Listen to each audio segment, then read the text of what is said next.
की गई एक बार फिर से अब सुपर संगीत संगीत लेना है सुश्री रिंकी चौधरी मंच पर उपस्थित है सुनी और सुश्री रिंकी चौधरी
अपन पार्टी के जोर से ताली बजा देगा तो भारत हमारा हाथ चले लेकिन जोर से ताली बजा देगा ताली बजवा लिया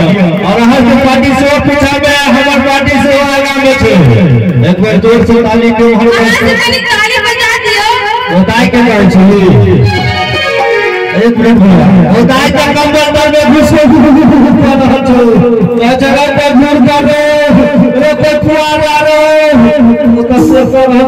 ताली कला से बजा फिर आई भाई हमर भाई से बैठे थे एक बार जोर से ताली बजते क्या बात है हमर बात कनी आओ तो जोर से ताली बजा दियो ताली मैया की साथे दरबार की उजट मैया की श्यामा मैया की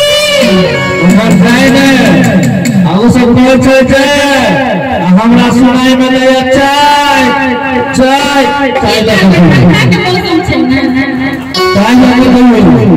एक बार जोर से ताली बजाने वाले माने भाई उसे भी तरफ से और हमारे सभी छोटा है वो वैसे जी एक बार चाहत में जोर से ताली बजाना चाहिए एक बार जोर से ताली बजाना चाहिए बस सारा वाले की वो ताली मैया की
सब गाने हाथ वो सब दुनिया में हाथ उठे थे एक तो अपन छठ के छै वो सब दुनिया में हाथ उठे थे एक तो छठ खाट कर आ दोसर जो कमरो बेटा के खाका हुआ तखने हे दीना नाता छोरा के भोट कर बोले अगला साल का जो छै से मुंह फेर आ देंगे ना नहीं एक बार जोर से ताली बजाइए मुंडू हाथ उठाइए